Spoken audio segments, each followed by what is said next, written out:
a day. Like even God's like, okay, I'm gonna give you your daily bread, and then you go out and get the daily bread again the next day. You store it for a second a day. I'm gonna make it spoil. I'm like, man, I'm glad we don't have that problem, but I'm so spoiled because of the hoarding.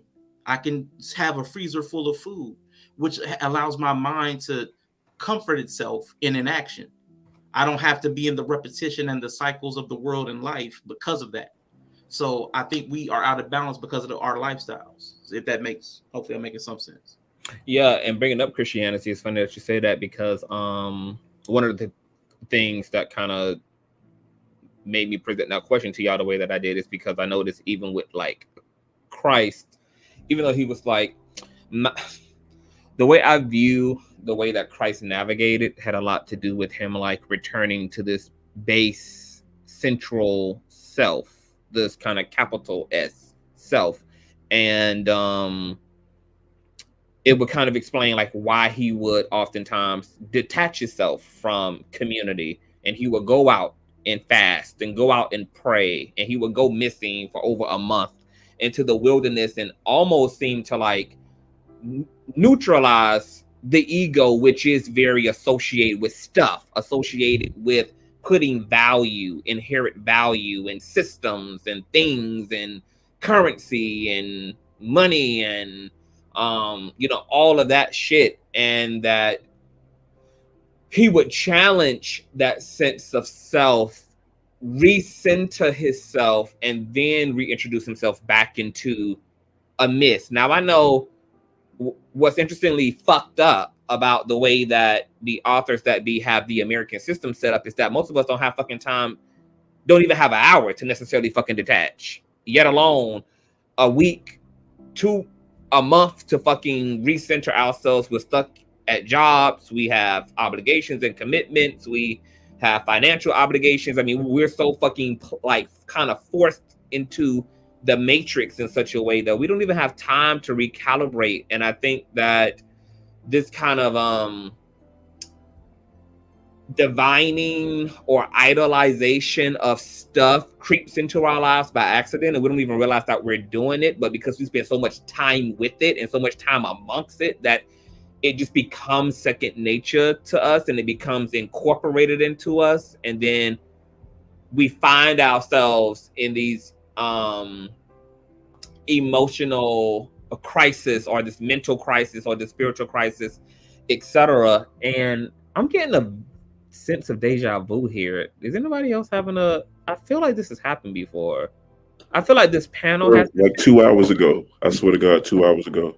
2 hours ago. Well, I feel like this has fucking happened before.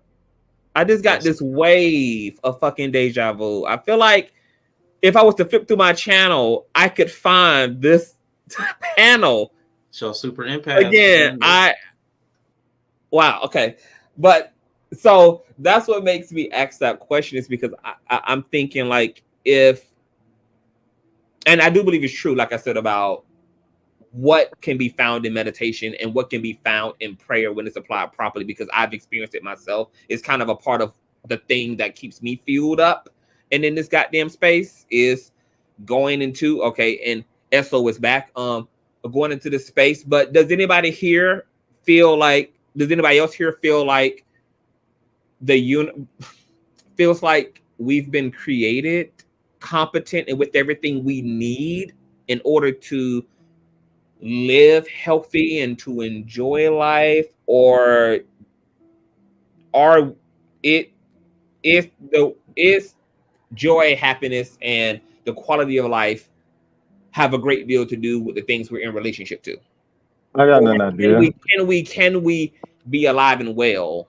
Because there are people in these systems who are kind of bouncing a little as if there's nothing going on, despite all hell breaking loose. Like the kind of people who can fall asleep in a noisy ass room, the kind of people who just like minded their business to that degree to where they have just, shielded themselves and incubated themselves in this sense of, I guess, wellness and self. And despite what the news is reporting, despite the crime around the corner, despite the gunshots that can be heard in the background, despite, all of the political upheaval, they're well, and they are doing them, and they are not identifying with any of that. Does identifying with shit have a lot to do with maybe why so many people are unhappy? Is that we are identifying with the wrong things? I would say this, like that those tribes in the Amazon, that we can't even touch because our germs will kill them. Mm-hmm. Like, what is their suicide rate? Or what is their self-deletion rate?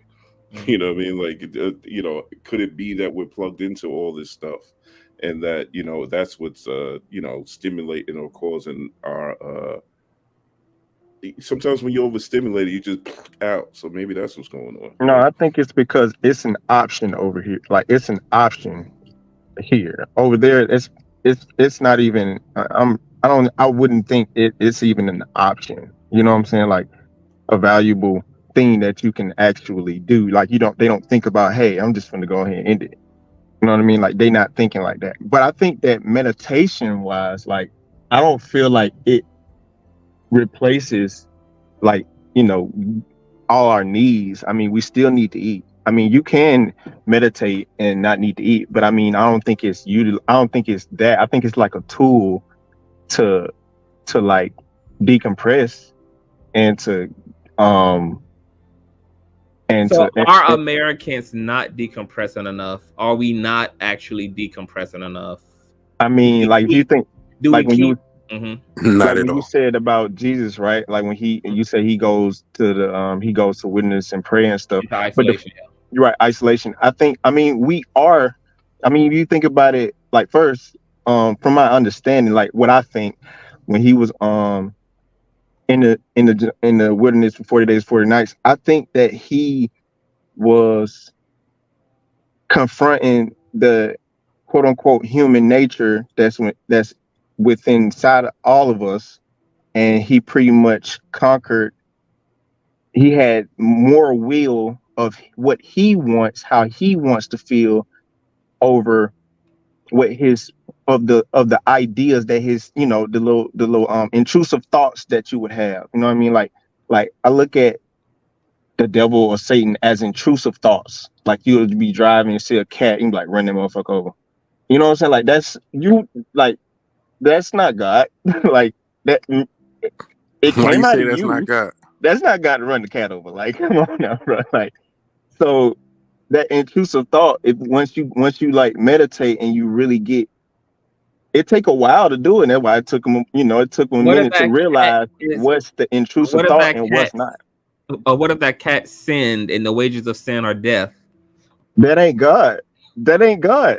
I thought that came out of the Bible. No, I know, but everything that's in the Bible, it didn't come from God. Say that's not God or that is God. No, God is what I'm saying is everything that's in that Bible did not come out of God's mouth. And the wages of sin is war. And that sounds like a man said that, and a man put that in there, because a God that created everything, a forgiving God, would not say that. Like, that's just me personally.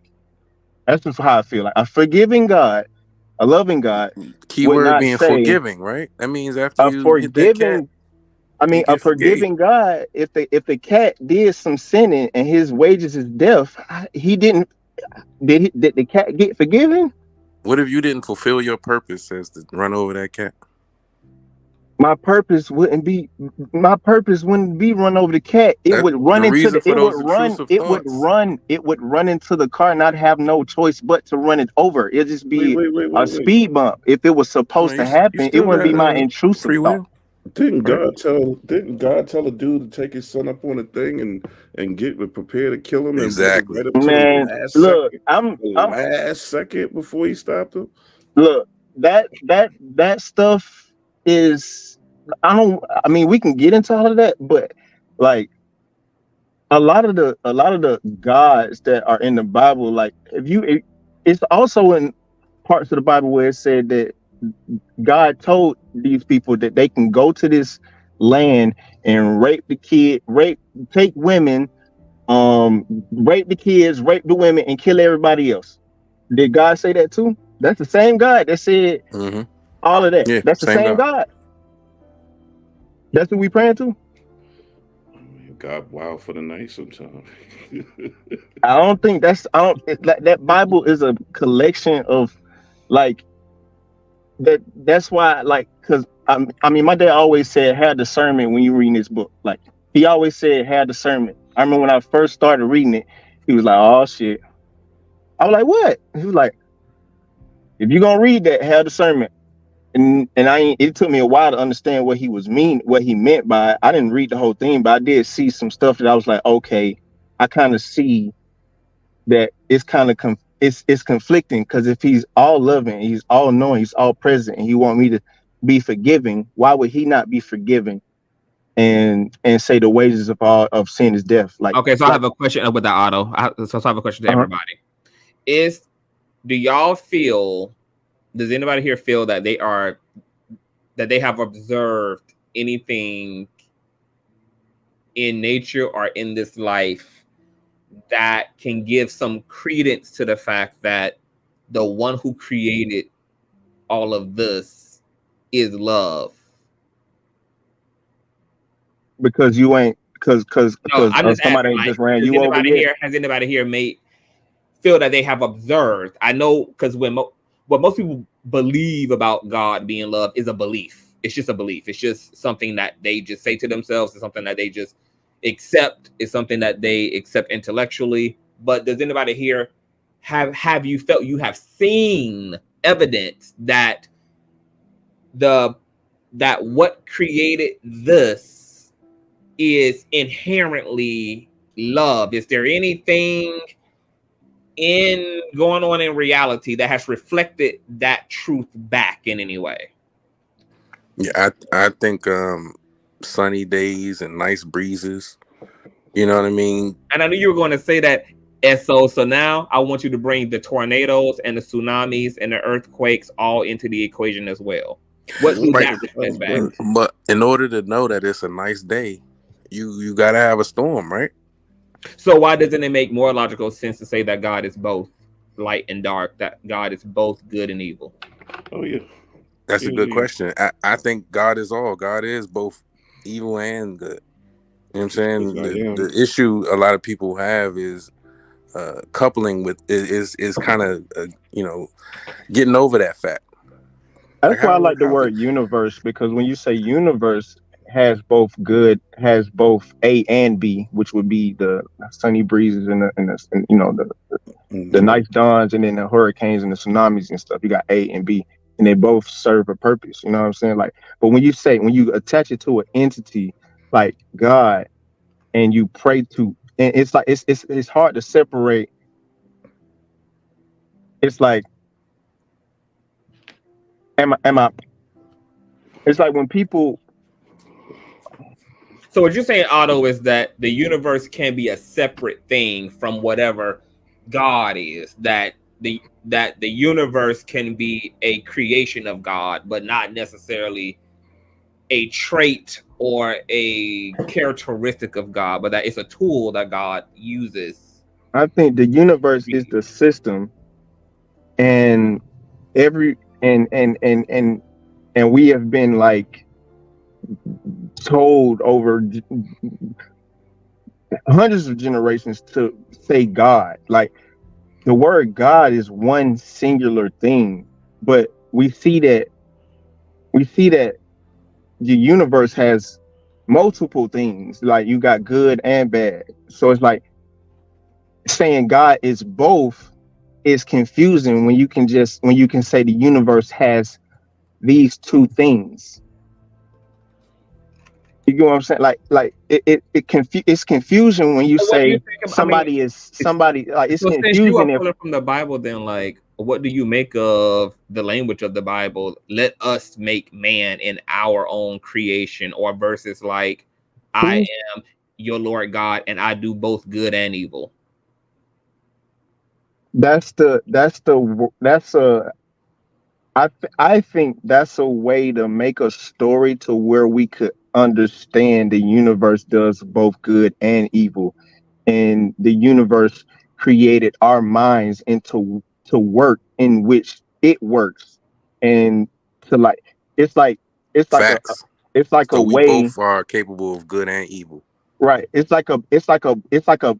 Seuss book of something so complicated that you got to make it green eggs and ham. But when you really think about it, it's deeper because the quantum level where the atoms and stuff, like all of that stuff, like you they probably weren't able to explain that back in the day, so they wrote it in a way where it's like, Dr. Seuss and not Shakespeare. Well, it is kind of Shakespeare because it is kind of a story, But yeah, I just think it's a way to explain it.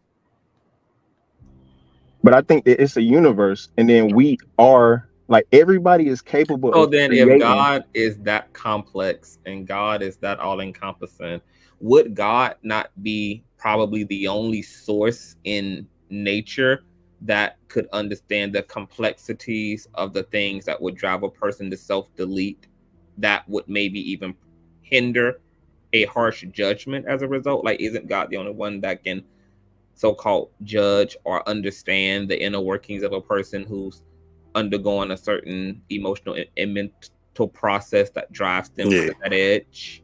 Like, only God can wouldn't the love of all loves be even more empathetic to the forces that are contributing to the misery of life?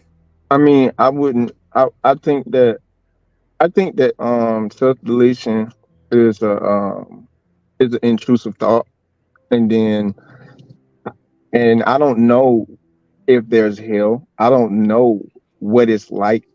All I know is life. So you've never had a desire? Even if I had, you said desire. Mm-hmm. No, I haven't. I haven't had a desire, and it's like I don't like. But who decided that? I mean, because none of us have an automatic feeling per se of living. I mean, it's not like an automatic thing to Arshawn's point. Most of us are using things to motivate us to move through. We are hopeful people. We cling to other people. We cling to hypothetical futures. I mean, a lot of people prompt us to move forward. So what is this? Who got to decide that life absolutely has to be lived? And what's the difference between the bus claiming me or the car accident claiming my life and me claiming my own life? I mean, if the reality is, to Ethel's point, that we are going to transcend, and something is going to cause that transcendence. Something is going to jump. Transcending how? In what manner? What do you mean transcending? Like, something is going to bring us to the point of death. Like, whether it's illness, whether it's an accident, whether it's whatever. Why is it that a person can't be a variable as well? Like, what gives the right for all these other circumstances to bring us to that point, but we can't be intentional about? I mean, to be honest with you, and I don't want this to sound crazy, but nobody's stopping you. You have free will. So it's like, if you're conscious, if you thinking that, if I do this, God not gonna love me, I'm gonna go to hell, you're making a conscious decision not to do it because of your belief. So I don't think that, I mean, I don't know what it's like. I don't know what it's like after death. I've never had like a near-death experience. Does. And even if I did have a near-death experience, who's to say that was not just not a dream, but like my own subconscious creating something, at that time? Like, nobody knows for sure what it's like. Well, we kind of know for sure, because there are definitely people. You got me thinking, like, what's the difference now between self-deletion and, let's say, somebody's about to get hit by a car and you jump in their way and you take the hit? Like, what's the difference? Or you take a bullet for someone. Yeah, or you run into a burning house after someone. Like, well, that's an act of selflessness versus selfishness. Right. Yeah, that's a good way to put it. Okay, hold on. That's a good way to put it. Right there. Hold on. Okay, so I love this because we get into that shit now. So I love that y'all saying that. So then, what if? Let's take example, right? We know that we are having a quantifiable experience in mass shootings. America averages out to have at least 200 mass shootings a year. that's been doubled over the last a decade. We now have 400 mass shootings in a year, and the number is continuing to go sky high. What if these mass shooters instead would have decided to self-delete as an act of selflessness? Because if they would have stayed behind, they knew living and forcing themselves to have this experience would have caused them to act out in these evil, destructive ways, and that it would be better for them to remove themselves rather than to cause that harm and to cause that destruction. Most of those people aren't really is that like not an act of selflessness or a actual act of humanity to say, I know that if you keep talking to me, then I'm going to shoot your fucking face off and I'm going to walk away instead, or I'm going to abort mission altogether because I know how done I am, and I know how full of rage and how full of trauma and HATE I am. And if I choose to stay here, y'all are going to be wishing that I wasn't. So you're saying make it a choice, because they go to sleep thinking about, oh, I'm gonna go to school and shoot their face off. They're not thinking about, oh, I don't want to be here, and then somebody say something and they just say, oh, I'm gonna go shoot their face off. Well, no, a lot of them shoot their face off and also shoot their own face off. Exactly. They do that. But I'm just making the argument I'm just making the contest to Ezzo's point when he said that would be an act of heroism if someone was to step in front of a speeding bullet or run into a burning house after someone, and that would be selfless. And I'm saying, well, could the same be argued for someone who is completely agonized by the living experience and has been and is ready to commit a genocide and atrocity and would rather than say, okay, I will take myself out? Because oftentimes when these mass shootings happen, the feedback from the public is, why didn't you just take yourself out? Why you had to go do that to the... That's usually the accelerant to self-delete, because I did this and I know I'm not going to be able to live with the consequences. So now I have to, do it to myself also. All right? That's not selflessness at all. No, that's selfish, because you just want to kill people. Hell yeah. So my thought process behind it, behind your question, is if, say for instance, someone is believing that God is telling them to do these deletions, these mass deletions, right? Mm-hmm. They're crazy. How can you convince them that that's not God? Right. That's a deep question. That's a mental health hold thing. On. Okay. Hold on, because that's a deep question, and this can be what some of the issue is with using the Bible as a framework for reality, because we also know in the Bible people have committed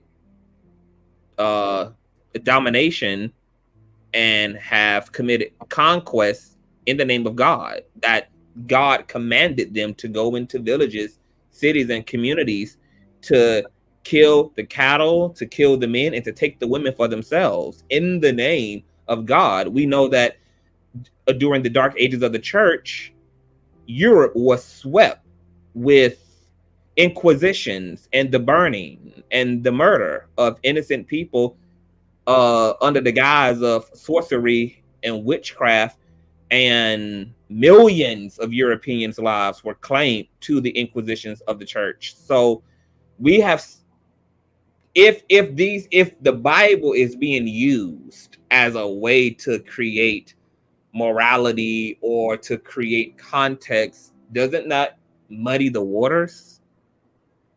Because you can almost justify anything if you're going to use the Bible, because damn near everything has happened in the name of God in the Bible. Justify everything. I agree. And it's like if your weapon is also a shield, you can't say, oh, if say for instance someone's using this Bible as a tool to say, you know what, look at how he did these people.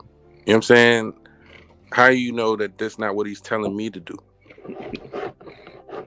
Like if say for instance you'll see on the news, guy goes into a church, and airs it out, right? And so, where was God at? If he's not in the church, or was I mean, God, was that God? Hold on, y'all. We have free will, though. Hold on, y'all. I just want to give Arshawn the opportunity to farewell. He got to get up in the morning. He been with us for 3.5 hours, so I'm gonna let him say his farewell. I appreciate you, Conscious, for having me up. I appreciate you, Esso and Otto, for y'all's contributions, and Yogi. Really nice to meet you, and glad we had this conversation. I really enjoyed it. Enjoyed what came from the chat. I really don't have anything else to add. I really think it was a great conversation, Yes. and I'm gonna try to catch the second half because I know I hear where y'all going. It's about to be another 3.5 hours. Well, you be looking for my message, Arshawn, because I'm gonna be hitting you up so that we can come and do this, because I really want to create, a show around this and everything. So I really thank you for sharing. Thank you for your transparency. Thank you for contributing. It was absolutely amazing. And you have a great night. For sure, brother. Y'all have a good one. Nice, bro. That was Critically Drinking. You guys, my moderators are going to post a link to his channel in the chat. So please subscribe to Critically Drinking. He has amazing dialogue over there. Okay, you guys can continue on. I think he was saying, oh, if he go out walk in the church and he just air it out, where was God at? But I mean, like, what, like, with that way of thinking, I always say, like, what do you expect, God to do? Like, we have free will, like we have, you chose to do that, like, you know what I'm saying? Like that. I don't think saying, those that's people fair. chose to be in that church at that time when that person came in there, right? I mean, yeah, I was there. Yeah, okay. That's free will, right? And so that man who comes in to air it out also has this free will, right? Right. What I'm interjecting is, at what point is God controlling anything? If he's all powerful, almighty, right? He can jam the gun. That's the problem that we all have. That we can think have a that policeman God is in there. He can have almighty to somebody who's change there, our own emotions and our own thoughts. That's the problem. We think that he is like that. We think that he is like possesses us to do good. No, we choose to do good or choose to do bad. The universe, there is good, there is bad. You as a person, as a thing inside of this universe, has the free will to choose what you want to do, who you want to be. Like the free will led the people into the church, and they not at God didn't lead them to that church that day. They could have stayed home. They could have stayed asleep. They could have watched football. Like, they chose to go to the church, and that person who went in there and aired it out chose to go do that. So it's like consequences, and come to people who do stuff like that, and people so who you go. pretty much saying God don't got no involvement anymore. He already wiped his hands. He threw it. No, that's not what I'm saying. What I'm saying is the universe. It's on the universe now, not God. It's when people say God, I believe in individual guides, or what do you say, ancestors, or like something like that. I don't think it's one like entity that's controlling everything and everybody. I think it's a whole system that is like, if I run into a wall, that wall is going to repel me because of what it's made of. It's a system. If I do some science shit and I put all the stuff that need to be put together to make that wall is going to be a wall. Like, it's like that is what it is. Like, if I do this is going to happen. And I think that the universe, like, if you are moving in a way where if you want to attract good things, or you're a good type of person, you run into people who are like-minded like you, because the whole world is like it's about interactions. So it's like, let me ask you this question then, Otto. So then if that's the case, did the people at that Charleston church attract that shooter? No, they didn't attract that shooter. That shooter went rogue and just did that. It just happened. So the law of attraction only works sometimes. It's not a reliable, absolute system. No, it's like, you talking okay, about South Carolina? it's like, have you ever? Because we know they tried to pray that they prayed with that man, so they tried to pray it away. So you wanted to have a where's God conversation. That's where we start. It's like if have you ever like, okay, let me see if I can put this in a way. Have you ever was expected to do one thing, but last minute you said, man, nah, fuck that, I'm gonna do this. Like and you think about like how that changed everything. Like it's like, how can I explain this? I think it's certain things we can conclude. While you're getting your thoughts together real quick, I think it's certain things we can conclude, right? And it's certain ideations you can't just skip steps. Like you can't put puppies in the oven and make biscuits.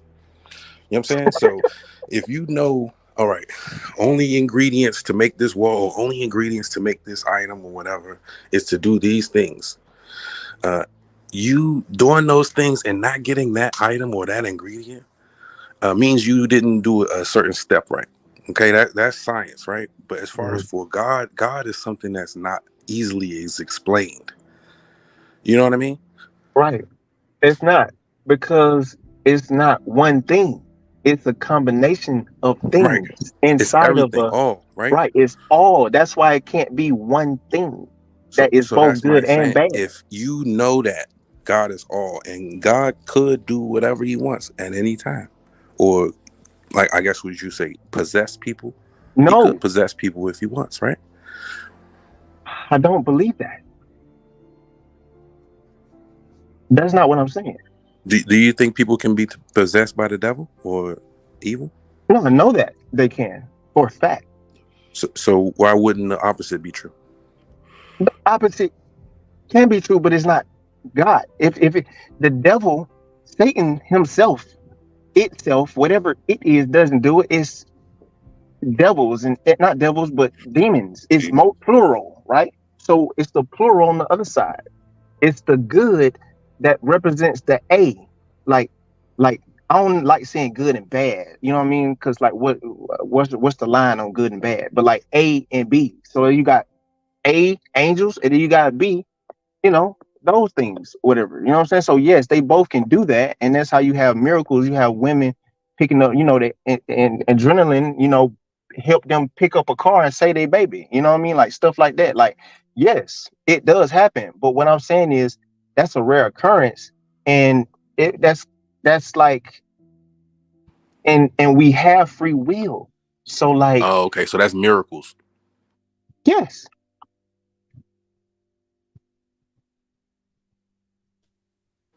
Yeah, I think we all have that in us, good, bad. Actually, I think we born evil and we got to choose to do good. We have to choose to be good. I don't think we're born evil. I just think that we don't know the difference between the intrusive thoughts, and we don't know the difference, because we all know. We grow up and we start we born learning. Not knowing anything. Well, are you saying we born exactly. knowing We're born not knowing anything. That's why I don't say we're born evil.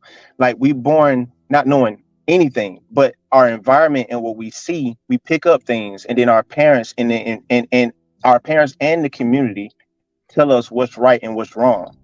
Right. So first of all, we got to fix that first, but then second, we have to like know our voice. Like, what is it that I'm saying? I feel like that's why Jesus went into the wilderness and fasted for 40 days and 40 nights, to find his voice. And while he was finding his voice, he was hearing, hey, if you do this, I'll give you this. Hey, if God loves you so much, jump. He should save you, right? You know what I'm saying? Like, his thoughts is making him question God and want stuff and all of this stuff, and he's just getting like, he just having the will to say no to all of that and pretty much stay within himself and know who he is. You know what I'm saying? Like I feel like I think it all starts with us. Like everything external is like it's external. Like, but internally you can change your external environment and everything else, but it starts internally though. Right. So those people who have a idea or thought of self-deletion, you think that's coming from inside of them? Yes, it is. I mean, the circumstances are outside of them are making them give up or making them Right. feel that, you know. And so those who have a thought of mass deletion is an idea inside of them also. Yes. For whatever reason, whether it be Call of Duty, whether it be fucking Grand Theft Auto, whether it be You gonna blame the video games? No, I'm saying How about those who I'm play not those blaming same the video games and game. don't do I'm those saying things? I grew up playing the game, bro.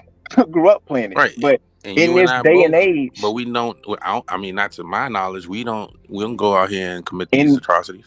In this day and age, right? Of these and we went to school bullying every day. We didn't call it bullying. We zoning everybody every day. Nobody's safe. I'm talking about everybody. Everybody getting talked about. Pretty girls, ugly people, people who like everybody getting talked about. And it was fun. Like we all talking. You know, we just talking. We having fun. But kids nowadays can't take that. They get picked on. They feel like they gotta ego is crazy amongst kids right now. It's like they I don't know. It's different for them. Like especially with social media, it's a whole bunch of things that make these kids feel a little bit different versus how we grew up. Would you say that most of those would you say most of those intrusive thoughts usually are like evil thoughts? Like you was like, you know, the first thing you said was like, you know, you driving along, you like run over that cat, or you you see an old man coming, like trip him, like you get those. Yeah.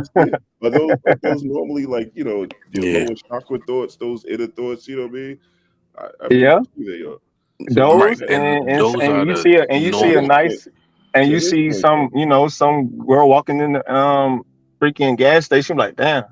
You know the thought they come after that, so like it be stuff like that. Yeah, it be like like sometimes you have intrusive thoughts to help somebody, right? Rarely, but yeah, I get you. But Yeah, no, you might be driving, and then the homeless man might shake his cup by your window. You be like, you know what? Give him $1. Nah, I'm straight. I'm broke, bro. That we're born a little on the bad side, and we gotta because sometimes it's a fight to do good things. You know what I mean? Like how many times have you seen a homeless person like, well, give him $1, but you ain't give him $1. You know what I'm saying? Like stuff right. like that. No, I think we were more raised on the I think not raised because I'm not coming at nobody parents. I mean, when I say raised, I mean like the community and what we've been like programmed and all of this. You know what I mean when I say raised as a community. I'm gonna say that. Like yeah. And I think that's the in problem. my community, we had those people who were religious, right? And then you had those people who were non-religious, right? The people who were religious would always talk, because I was in that sector. They would talk shit about the people who were non-religious. You know what I'm saying? The heathens, they going to hell, all these things, right? In the same breath, we're cursing, we're doing all the same things as the non-religious people were doing. You know what I'm saying? Like and somebody had put it on the screen. It's a method of control. Yeah. You know what I mean? If you think that once you leave this place or this planet, that something bad is going to happen to you if you don't do these certain things, you're going to want to do those certain things in order to go to the better place out of the two. And that's just hedging your bets. And so that whole the belief system and all that is to keep people at bay from doing those intrusive thoughts. Yeah. Because what happens if you can get away with it, then you will. It's not even an incentive type system. It's a consequence system. Like and then they put everything that they want you to do behind that. Yeah, and they put everything they want you to do, and they attach it to God. And if you don't do it, then you already know what's gonna happen. Exactly. And that's that's pretty much, you know, what's going on. And we don't ask why. You know what I mean? Like, I grew up asking why. I used to get whoopings because I used to ask why all the time. Like, every time you say something, I'm like, why? Way. I said question everything. Look, you'll say, why we got to go to the store? Because we need some milk. Why we need some milk? We need some milk because we got to put in some cereal. Why we need cereal? Like, I just keep going.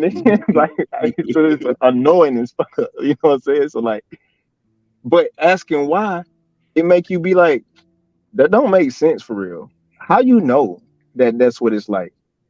What do you mean he both good and bad? Why is both things one? Why can't, like, and then when like universe, it's like everything is in the like I think of it like a computer system, right? Duality in life, yeah. Right, like a computer system. It's a code. Like, it's gonna do what it does. It's coded to do what it does, and you, as the operator, choose to use it in the way you use it, subconsciously or consciously. You use the program. You use the features of the program. You can't get mad if you click. You know, if you putting all this stuff on the computer and it just crashes, when you know that when you do that, when you overload the computer with information, it's gonna crash. You know what I'm saying? Like, I think the universe is the system, and we are the operators within this system. Like, we're the software. Your subconscious is the actual software to a program. Like, you would be the program on a computer. It'll either be a good one or a bad one. If that makes any sense, trying to make it like so simple. What's interesting about what you're saying, Otto, is I suffered from PTSD like temporarily a few years ago due to a really shitty ass breakup, and one of the things that helped me to literally overcome my PTSD was something that I learned from Eckhart Tolle, who's like a spiritual leader. He has a bunch of books and he does a bunch of seminars and workshops. He has a book called The New Earth. He's been on like Super Soul Sunday with Oprah and shit.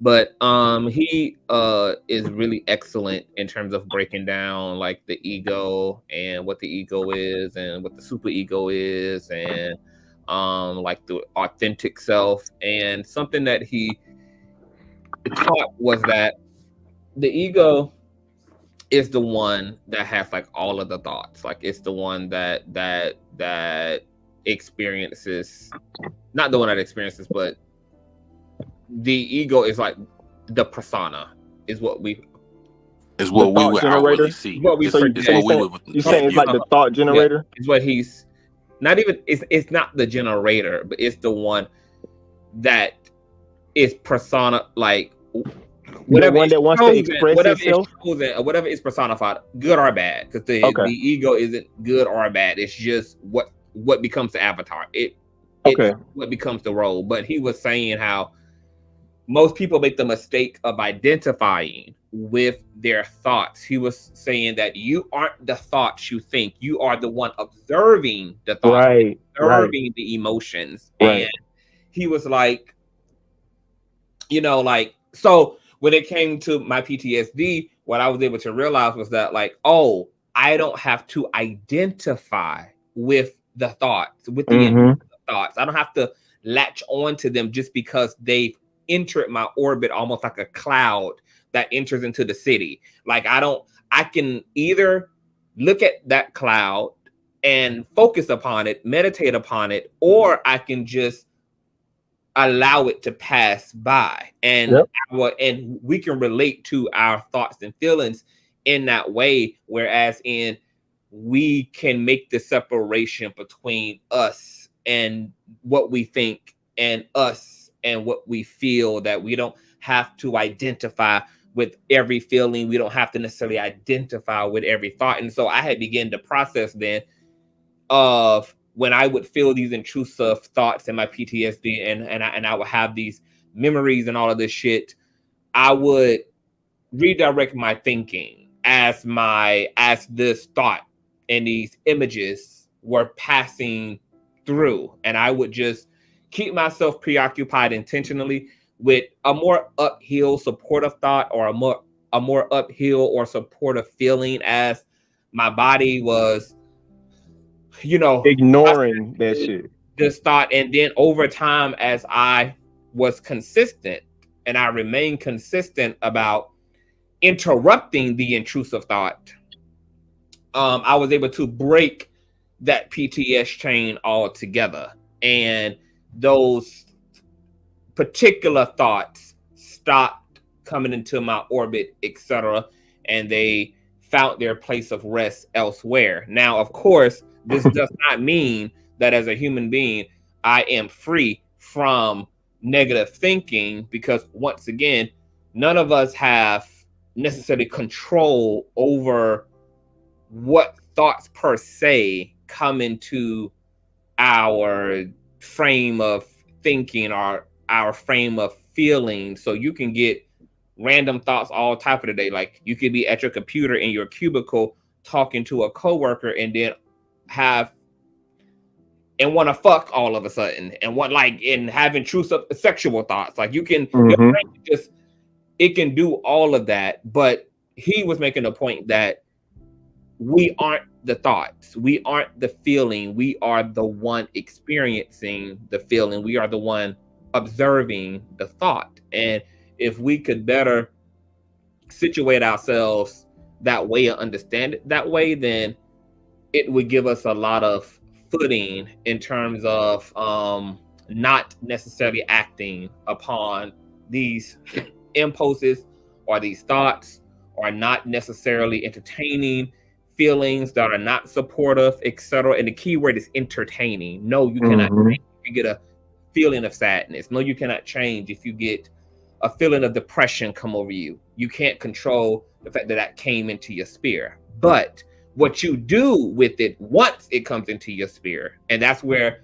the other conversation about having the proper resources, having the ability to regulate emotionally, all those things become useful, because when these thoughts and these feelings that you don't want to align with, that you don't want to identify with, come into your field of existence, then these are the tools that can help you to anchor yourself the way you want to be anchored as those feelings play out or as those thinkings play out. And they will dissipate if you don't entertain them.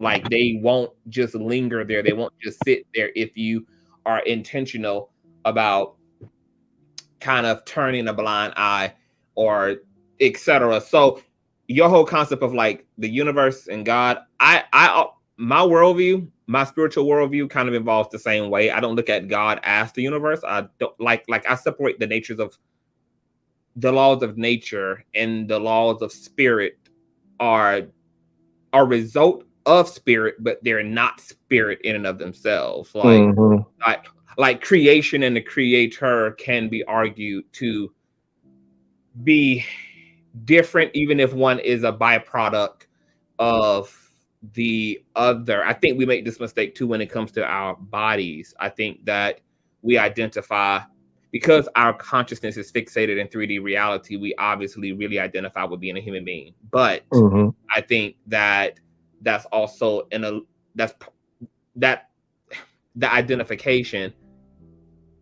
also kind of, it convinces us that we're not an aspect of the divine. Right, it's like half truth. Like it's like you got half of the equation right.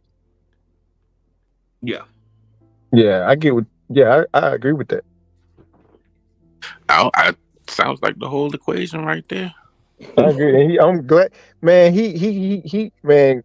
CTV need to write a book, because he just. I know I'm all over the place, but that's what I was trying to say. Like the thoughts are not the thoughts aren't yours until like You You act on. own them until you Yeah, say they are. Like got you. it's just a thought. You know what I mean? Like, cause I remember, like, for example, I don't care what nobody think, but okay, so I was waiting. I was supposed to have, a company. She was supposed to come over one day, right? And she said, I'm tired. I'm going to sleep. And I'm still up. So I'm on Instagram. I see stories, and you know, apparently she's still, she's not going to sleep. And I'm thinking in my mind, you could at least say, I don't feel like coming. So my Mhm. ego, like in my thoughts, is making me want to either text her, say, oh, you full of shit, or sub her, or do all of this stuff because I feel like played, you know what I mean? But like I ultimately just said, you know what? Bump it. I don't even, you know On what I'm to saying? I the didn't, next one. You right. did. I didn't like act on that. And I was like, maybe I won't feel this way later on. And I was right. I didn't feel that way. And actually I wasn't even mad no more. Like, yeah, she didn't communicate the way I would want her to communicate and say, hey, I actually don't feel like coming over versus saying I'm going to sleep. You know what I'm saying? Like But that lack of maybe her communication is delivery was, communication. yeah, that right. That's her communication. You know what I'm saying? Maybe she didn't want to Right. say that. So I'm like, okay, whatever. You know what I mean? Like, but mind you, if I would have acted on that thought right in that moment and justified it and made it my own, then I probably would have, like, we probably wouldn't be friends right now because I know, like, no, we wouldn't be friends. It'll be done. Like, we wouldn't be friends no more. But like, we Nah, all that's real. have those like, it's consequences to and rewards to our actions. Like, if I stop, like, say if I smoke cigarettes, if I stop smoking cigarettes over time, there will be a benefit. If I continue to do it, there'll be a consequence. It's kind of that simple, but it is hard. Like he said, like those emotions are strong, and especially if you're a super empath. I don't know the term y'all using, but if you're a super empath, then yeah, it could be extremely, hard, difficult. But those feelings do So start to. if you an empath, right? Is Mhm. I had posed a question in the chat earlier. If, say, for instance, someone comes to you and asks you to help them, they don't believe in self deletion. You know what I mean? They wanted assisted. Uh, and they lay out all of the issues they have. And do you think you would be one of those people who say, "Okay, yeah, I can help you with that"? What helped them delete? Yeah. Shoot, I was using nah. the blender for me. I didn't catch none of that, but I'll wait until somebody go. Oh no, I'm just saying, nah. I couldn't participate in anybody's deletion. It was hard enough to, like, do mine. But yeah, that I couldn't. That's why I felt, earlier when we was talking, they said if somebody said that they were going to do that, then gave me a call. Be listen, I'm sending the whole everybody to your house. You're not going to do that on my watch. You know what I'm saying? So I couldn't participate in it at all. If my enemy asked me to do so, I would participate in kicking their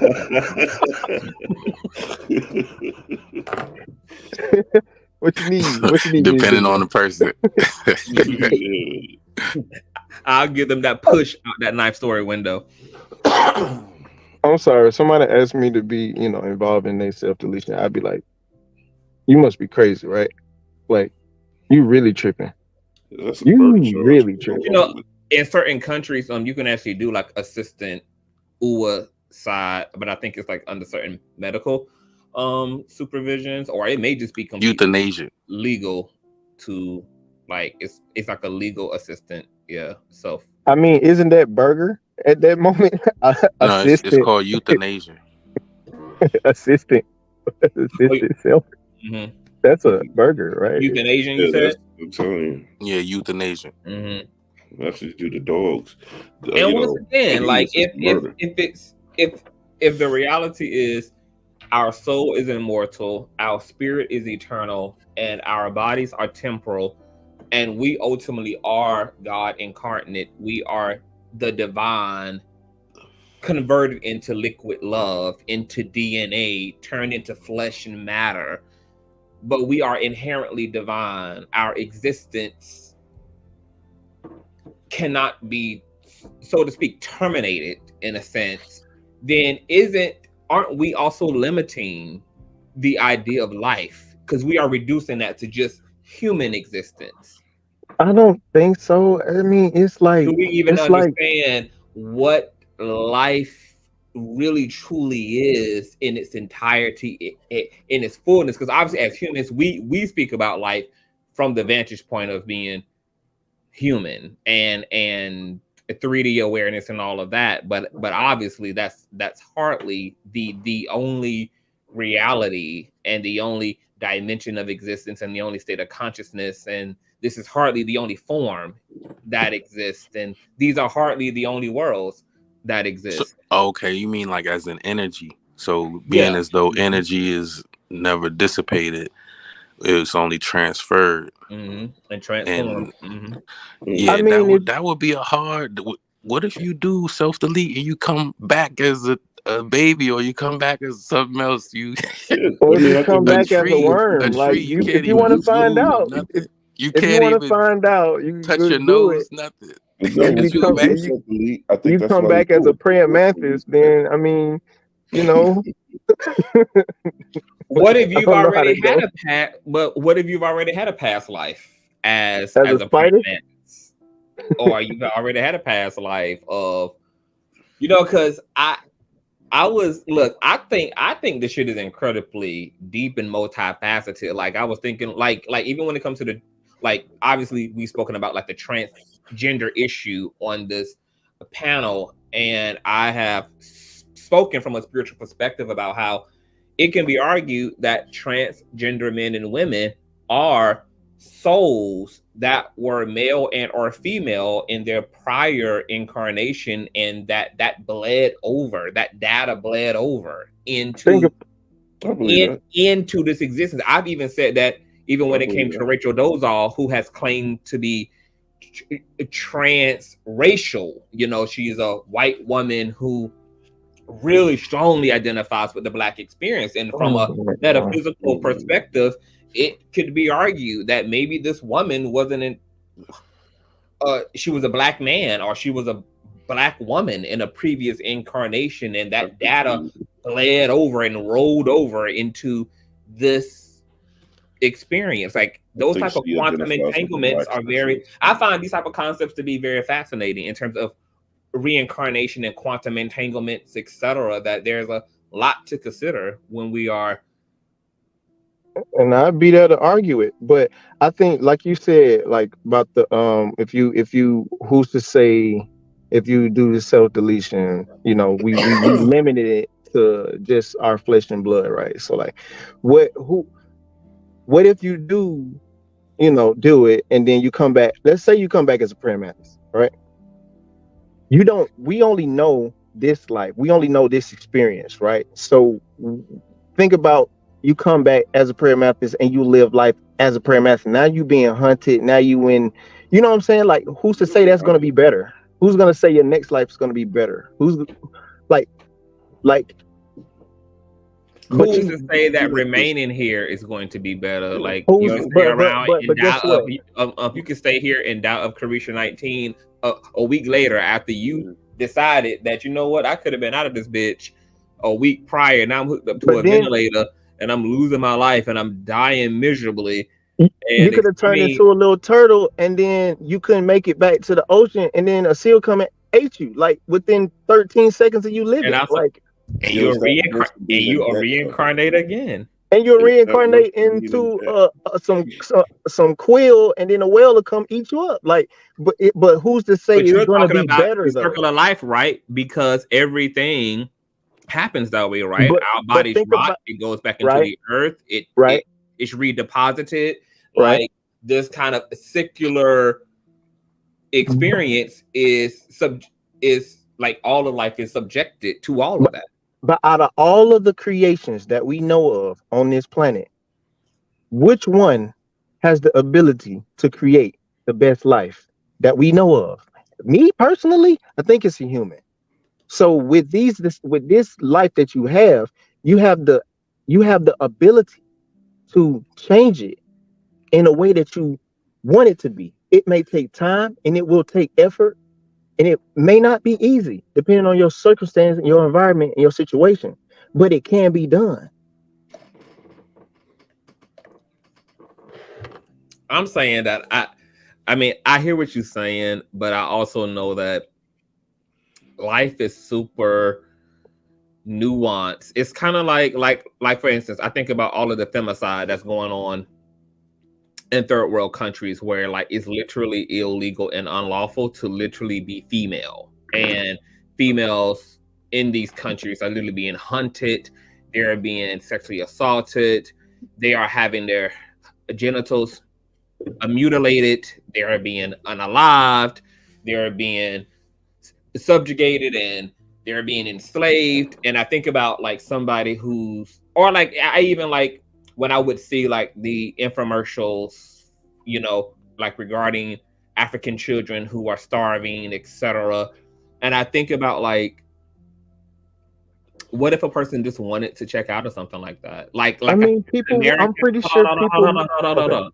I think as an American, we have the privilege of hope sometimes, like that we have more abundance of privilege of hope because America is a different type of a system than maybe some of these more extreme systems and nations that I'm using as an example. But I also consider that privilege. Like I set my privilege aside to think about what if this privilege, what, like just this circumstance for what it is, like that this is the state of emergency. I even think about like the slaves and how there were slaves that also that there were slaves who jumped ship, that there were slaves who aborted mission, and rightfully so. Hell, I mean, who the fuck would be ready, you know, to necessarily endure what was to come? And I don't even blame those who checked out and took themselves out and jumped ship before some of these ships even landed. And I think about like what about that? You know, what about that? I have the liberty of living in a system where I can wake up every day, I can choose what I want to eat, I can walk outside my door, I can bounce around the country, I can be a politician, I can be an engineer, I can be a content creator. I have various freedoms, right? Unlimited options. Yeah, and that's not necessarily the case for so many other people who live. But how is that depressive, though? You said how is that what? I'm sorry. How is that depressive? How's what depressing? Having all of those options. Are you saying or are you saying that you feel like you have the privilege of having those things, but other places don't have those things? Mm-hmm. Or are you saying that? Mm-hmm. That's what you're saying. Okay, I'm looking at but to go off what you were saying, right? Like suicide. I mean, do or die all over everywhere. It's real everywhere. We're not the only ones to deal with it. And in fact, like other countries that are like their race is way bigger than ours. Like I don't even see us in the top 10. Like the first one is out of every 100,000 is 72. Then you have 40, 29, 28, 28, 28, 26, 25. Russia is 25. South Africa 23. Like all the other countries I don't really know about. You know what I mean? Other than South Korea, they're number 4. But like I think it's not. I mean, it might be amplified here. You know what I mean? But I think just looking that up, it's going on all around the world, and I think that people, you know, do have that choice, and they do exercise that choice, and it's a choice for them to exercise. I mean, I personally don't think that. I mean, like you were saying earlier, like the women that are in those countries that are being abused. I mean, I would do everything I can to leave, and if I don't make it, I don't make it. Like I get rich or die trying. Like I'm getting the fuck out of here, or I get caught. You know what I mean? But I'm gonna try to leave. I'm just not gonna give up and cut the game off. Like You know what I'm saying? Like, I'm going to do what I can to leave. What if I can leave? What if I what if I escape? Now I'm happy living in the next country over, and I'm doing good. Like, I might not have to come to America. I might just have to go, like 50 miles or 100 miles north or west, south. I just got to start walking 100 miles somewhere, because So most of you're the saying that people should let their effort unalive be the judge. No, I'm saying you should not give up. You should try. Like, And that's what you're saying, is that you ought to let your effort be the judge. Like, you shouldn't just make up your mind and then just off yourself. You ought to put forth whatever could be the effort.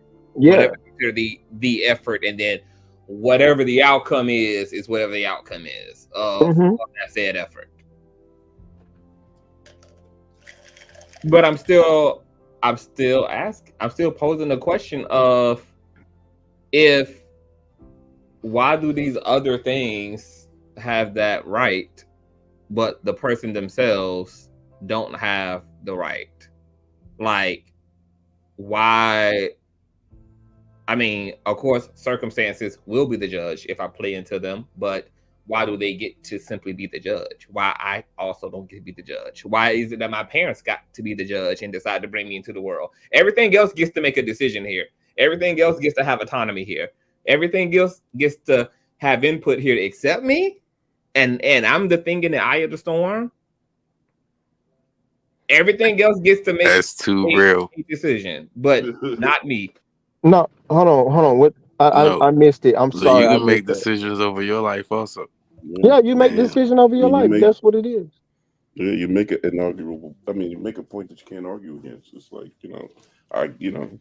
yeah. Because if it's cool to do it in all these other circumstances, then yeah, I mean, you got it. You win.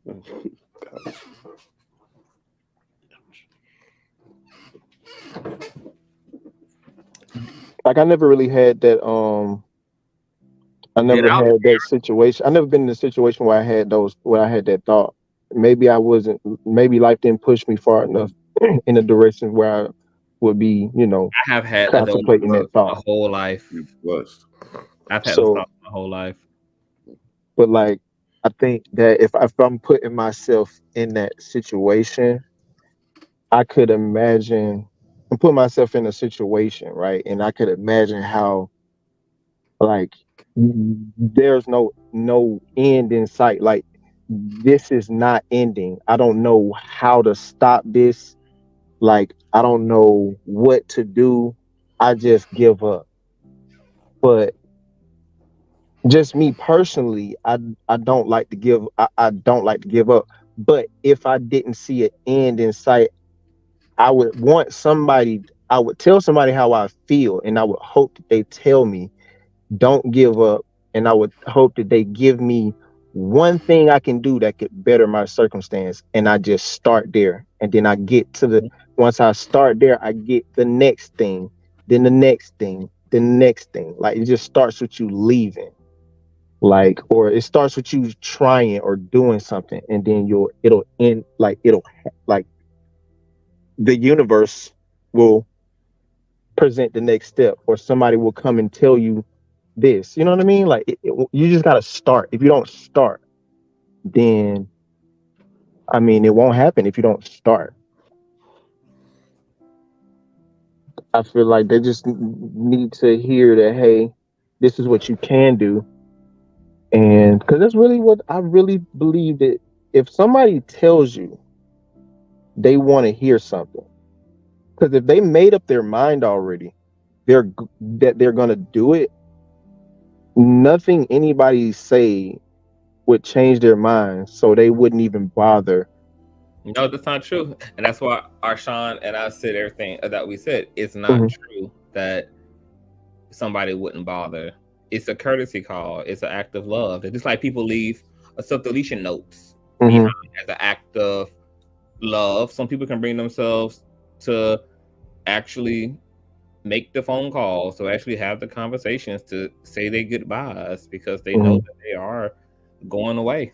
and they're not coming back, and it could be a lot of reasons that prompt you to make those phone calls or to have those sit downs, and it's because you respect the people in your life and you understand that this decision will impact them, and you would want to leave them on the best note that can be left under those type of circumstances.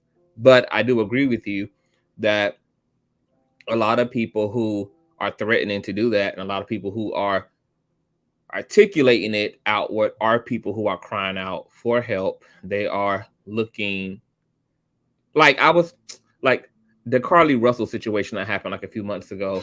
She staged her shit, and then we found out that she had like a lot of shit going on in her life. She was in this turbulent situation with her boyfriend, and then it was being argued that like she was probably not receiving like the love she needed from her parents, etc., and blah blah blah blah blah blah blah blah. And so she pulled off this like desperate act in order to invoke this emotionality out of the people she loved, to invoke this sense of protectiveness, and to like get their explicit attention, etc. And it worked, obviously. The only thing that didn't work is Science got caught, so it blew it, unfortunately. But that people get so desperate, and that most people who, yes, are on the edge, they're right there at the precipice. They're wanting the connection, and half the time, yeah, all it does take is somebody that they love, or even the kindness from a perfect stranger who's being sincere in the moment, to be enough, because that's all people are looking for.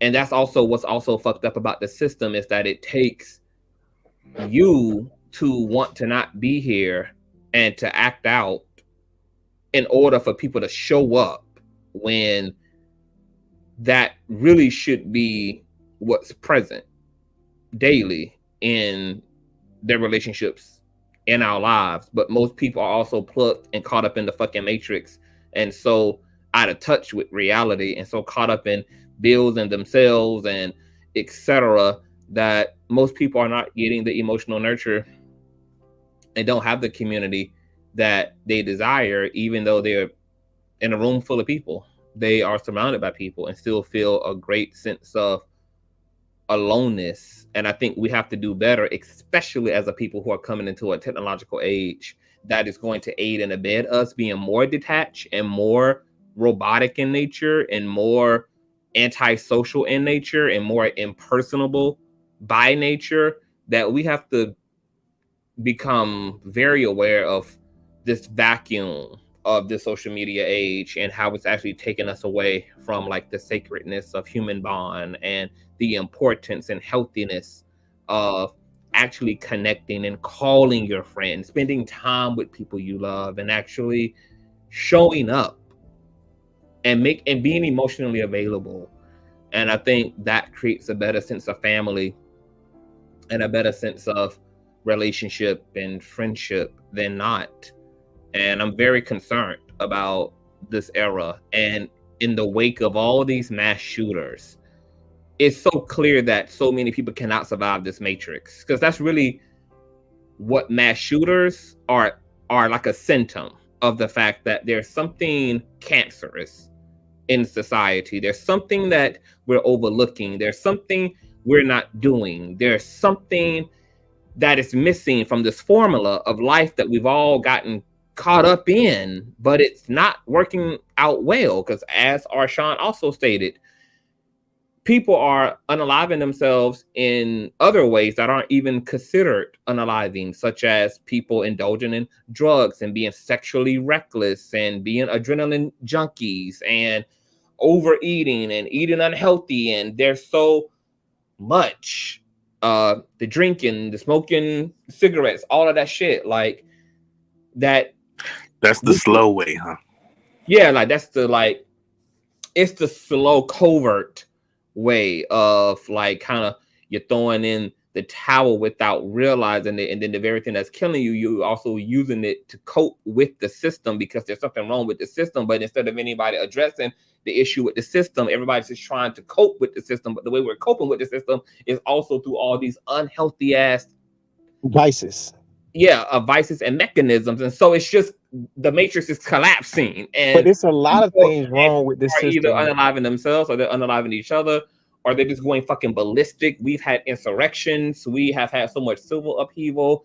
There's people shooting up schools, churches, grocery stores, clothing stores, Walmarts, malls, outlets. Right. I mean, it's like, it's clear that there's shit that's wrong with the way we're cultivating society and the way we are creating the shit. And that part, we aren't stressing the data. We're not stressing the reality. We're not stressing all this bloodshed and what it implies and what it reflects. And I think we stressing it, but we not giving us one like step towards a solution. Because you hear about it all the time, and we know it's bad. We know the rates are high, but nobody like the news won't tell you ways to make it better other than tell you take away guns. But guns don't kill people themselves. Like it's the you were it's the literally person speaking to my soul. like it's the person. So like I really think that it starts individually. Like, cause me, I'm 31, right? So like when I was in school, I had a flip phone, but we didn't have social media for real until like we didn't have Facebook for real until I was in high school. Like so it was a toy for us when we was damn near adults. So we was using it, but it wasn't our whole life. Our whole life was going outside. You gonna come outside with the football or what, bro? I know we got into a fight yesterday, but bro, come outside. You the only one with the ball. Like, that's right. You know what I'm saying? Like we grow up like that, but they growing up online. So like the stuff that's said online is like the whole school know about it. Yeah, immediately. Mm-hmm. Like no, it went viral. I think it's almost the same as, you know what I'm saying, you being the one with the ball, you being the one who is most vocal online, you are the one making the most noise. Like what's the saying? The squeaky wheel gets the oil. Only the open mouth get fed. You know what I'm saying? Like closed mouths don't get fed. That type of thing. I think people are realizing, okay, if you are able to control your own self, like how he was like, you're not even able to control being brought into this world. You got to kind of be an empath and realize, some people, that's the only control that they have is over themselves, and they realize, all right, I don't have any control even over my own self. So to take, your own, life is one of those things where you kind of are making a decision, the ultimate decision that you can't come back from. Mm-hmm. You know what I'm saying? Yeah, and I think a lot of people. I don't remember exactly what CTV was saying, but I know I was having this thought that a lot of people nowadays are too overly dependent on other people's thoughts of themselves, and over dependent on relationships versus being okay with spending time with themselves. Like a person who would want to unallow themselves because of they're not having relationships. If they cultivated the relationship with themselves, that might help. A person who will want to do that because they think that they aren't good enough, and everything that they try, it fails, and they're just not good enough to be here. Then they're not trying the right thing, or you know what I mean? Like it's something that could be just it's like you're overdoing something to the fact where you can't just right. If you spend too much, and that's the thing, moderation is key. If you spend too much time on certain thoughts, intrusive thoughts or whatever, they will take over. Kids today, they start out with a curse because of social media. You know what I mean? Really, they actually have this comparison going on throughout their daily lives. Like, oh, this person got this many likes. This person got this. You know what I mean? This many followers. This person has it. You know what I mean? And so, if you are looking at it as you comparing yourself to your peers, then what will end up happening is you will have that feeling of I'm inadequate, or I'm not doing something right, or I'm not good enough. You know what I mean? Versus feeling like, okay, look, we are all different. You know what I mean? We all want to have, our different lives that we live. And it's not to say that yours is better or worse. It's different. You know what I'm saying? But we all on the same planet together. Yeah, it's a whole different world. Like, growing up, like, we had the luxury of not seeing our worth quantified in this way, where, as Eso just said, like, you now can see your self-worth reflected in how much engagement you get on social media, like, like how much somebody else gets. Like, you now get to, like, the ego has more poison to feed from to introduce lesser feeling and non-productive thinking into the equation. And this that's why I was saying earlier in the conversation, like, the social media shit, it changes the landscape, and it's almost like it's terraforming the fucking society. And I think that we're going to be very disappointed and very upset by the end of this shit, because there's already data that's being done on social media that are showing all of the fucking ill effects and how it's impacting, like, people's fucking psyches. Shit, we talking about children. It's impacting adults.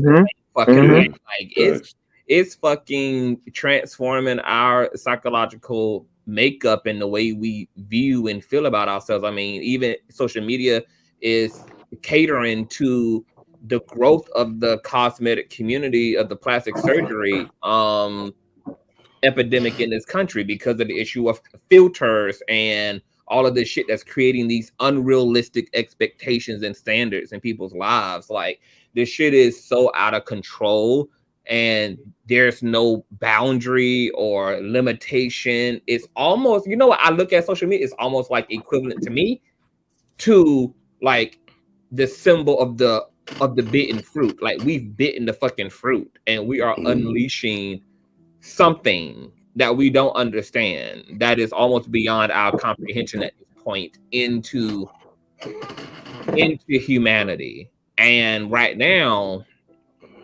like, yes, social media also has its ups. It's also been a place where people can build community. It's been a place where people can get resources provided to them.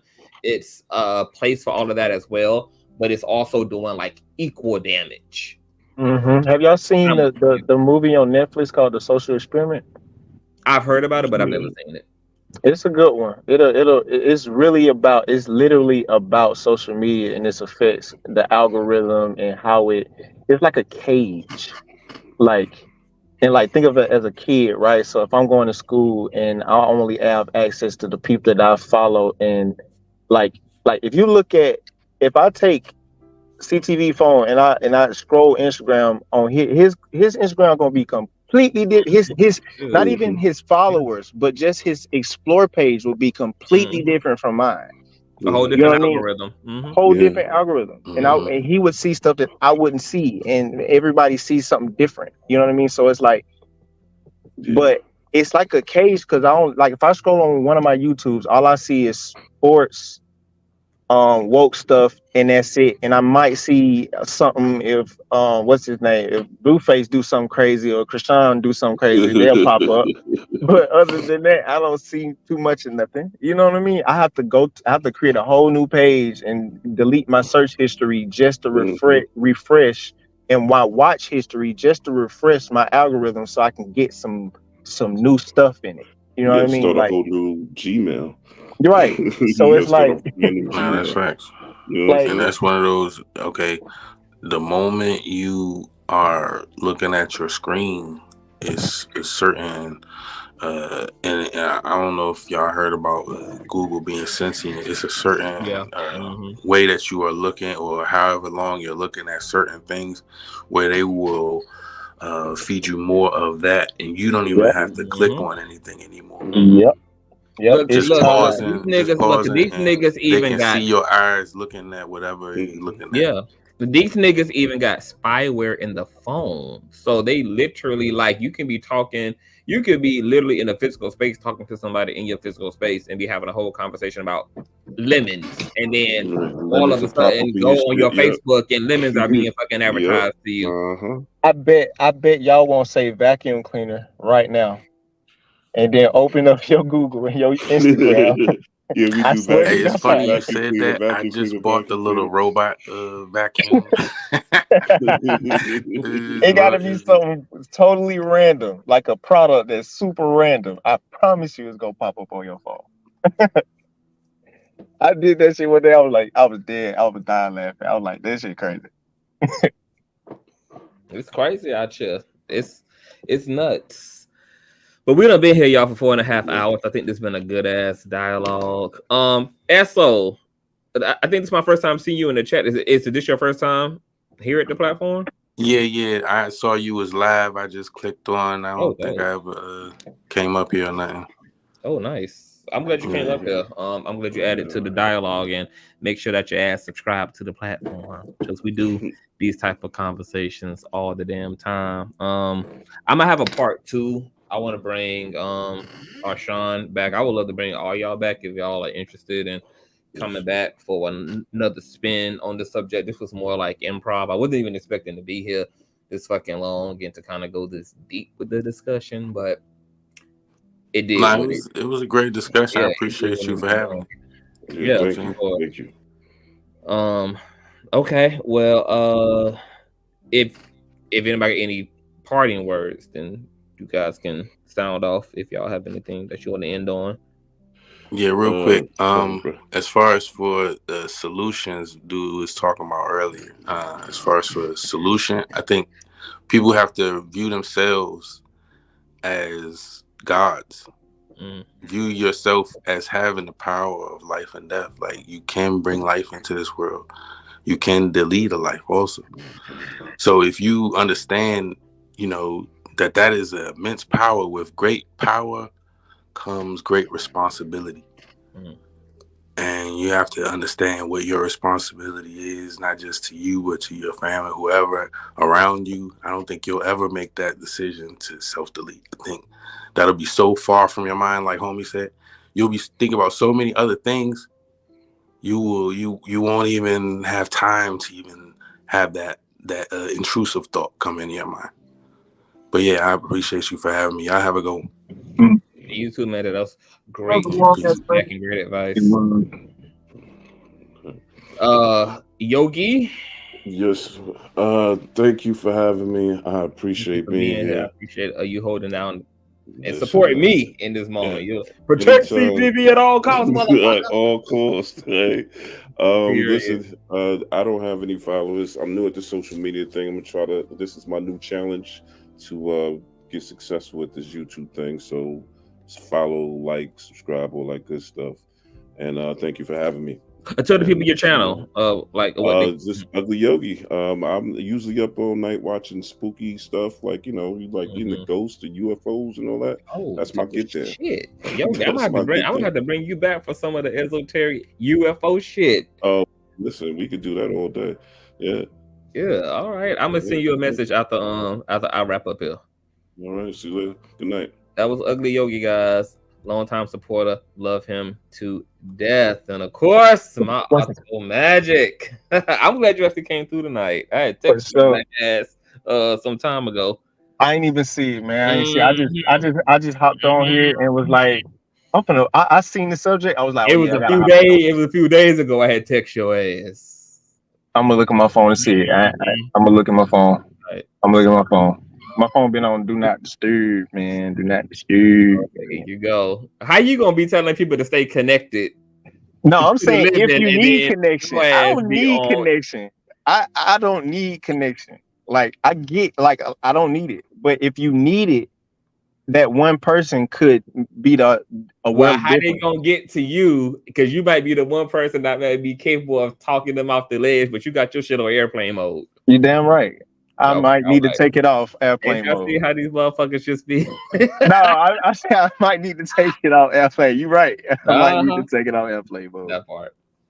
No, but I think my closing remark. I think like to what the new person said. I forgot his name, but I agree with what he was saying. Like, yeah, and so I agree with what he was saying. To add to that, I think if you like to like fight the intrusive thoughts, like if you one thing that you do or one like increase your willpower, and by doing that you just pick up one thing or drop one thing and be consistent with it, that'll increase your ability to fight the intrusive thought, because you now have practice ignoring something or not doing something that you would usually do, or picking up something brand new and sticking to it, and that'll help you fight that intrusive thought of unaliving if it ever comes again, because now you have the the practice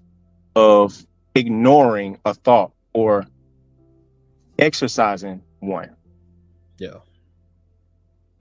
Nice. I think that's good feedback. That's good solution. Thank you for that. Well, I'm gonna call your ass after this wrap up too. So stay by your phone. All right. All right. That was Otto, you guys. That was great feedback as well. Shout out to everybody tonight on the panel. Otto, Eso, Ugly Yogi, Arshawn. This was really dope. And yeah, I think as a people, as a melanated folk, as a Black community, I think we need to just keep conversations and spaces open to talk about things like this, to have hard conversation, to talk about,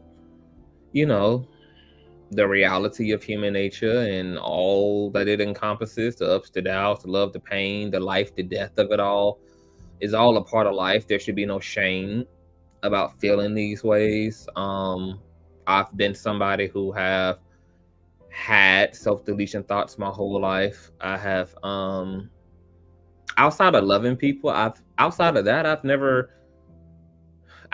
life could kiss my ass. I think if I wouldn't have had loving relationships to participate in my life, there's no way I would have enjoyed life just for the hell of it. I'm not that connected to the life experience. I haven't, and look, and I have lived, bitch. I have clubbed, I have traveled, I have been to the most amazing of beaches and islands. I have seen magical places on the earth. I have, I have worn delicious clothes, and I have owned all the diamonds and pearls and 4, 5, 6 cars. I have had it all, and nothing has been more fulfilling than people. People have been a blessing to me. To be able to love people has been a fulfilling experience for me, and it's the only thing that I really, really, really am passionate about doing, is just loving people and creating community and standing in the gap for people. And that's why on this platform we support everybody, we rally for everybody, whether that's Black women, whether that's Black trans women, whether that's Black LGBT folk. Hell, even tonight, I opened up this discussion in tears because I want Black men, to understand that it's okay to feel, and that there's a lot of love out here for them. But people can't love you if you don't open yourself up, and if you don't share your heart, and if you don't stand in that vulnerability and allow your community to love you and to provide you with what you need. I think there's so much love available, so much more love available to a lot of people who may feel alone or feel disconnected. But we've been taught to have such shame around the need for others and the yearning for others, which is nothing to be ashamed of. It's all a part of human nature. God is in us. God is communal.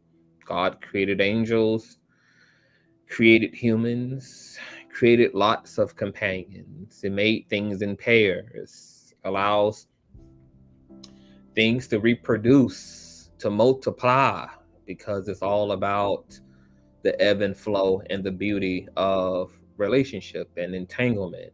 And of course, these things can be done in an unhealthy. We can have unhealthy attachments, etc. But humans are supposed to be bonded.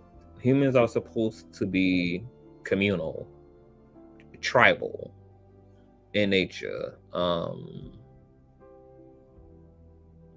I hope that in this age of technology, in this age of social media, that we don't forget to humanize ourselves and we don't forget to humanize other people, and that we stay grounded and that we don't get sucked up into this falsity and we lose the very thing that makes us so special as a species, which is our heart, which is the sentient nature. And I think it's a beautiful nature. I think it's amazing, and we all need it.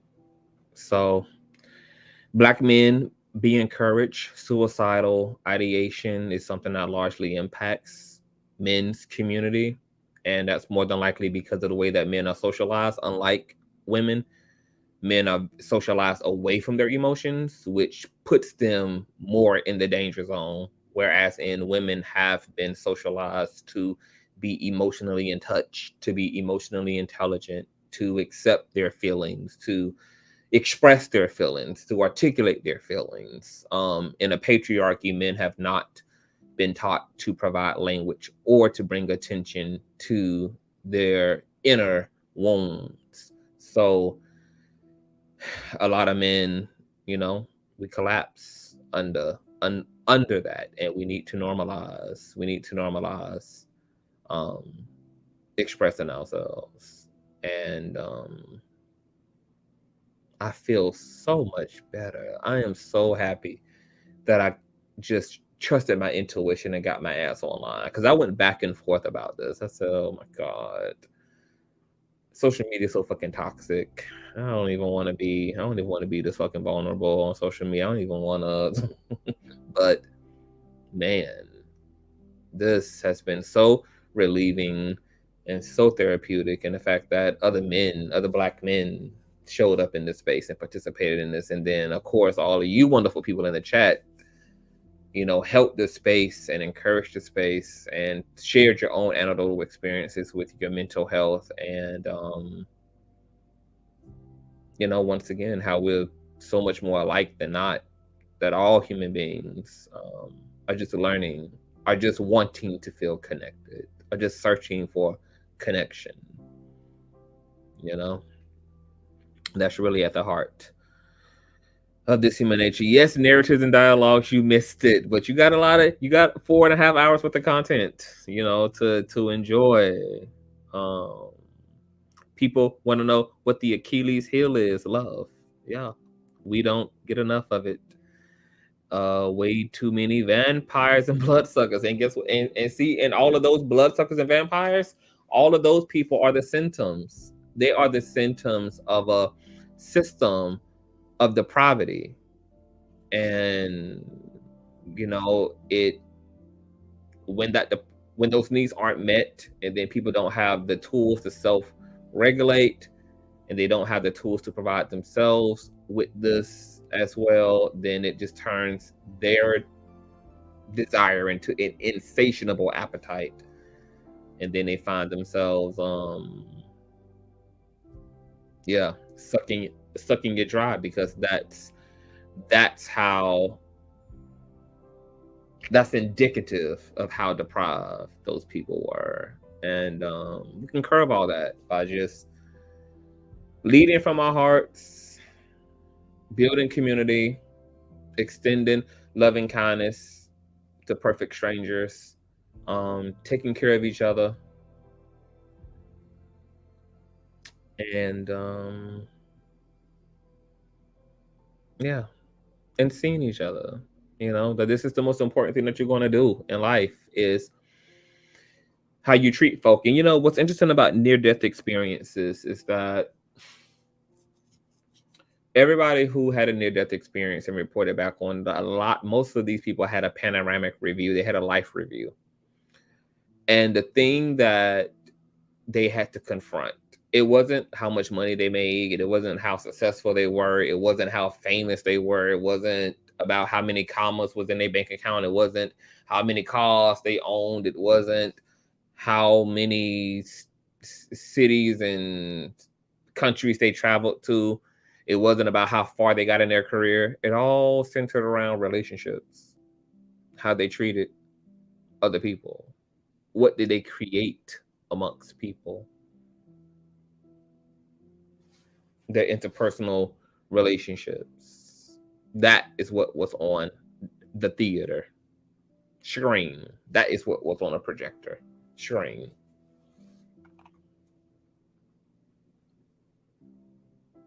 That's what it's about. So I'm going to get out of here. Hope you guys have a wonderful Sunday. Thank you guys for holding the space, being here, and being so supportive. And yeah, I really needed this, and I'm really glad that I did this. And Black men, this is what your strength is. The strength to speak it, the strength to stand in it, the strength to use that masculinity to encourage your vulnerability. The very thing you are afraid of is what your masculinity is designed to give you the courage to invoke upon. Do not be afraid. And on that note, you all, I love you all, and I am out. Good night.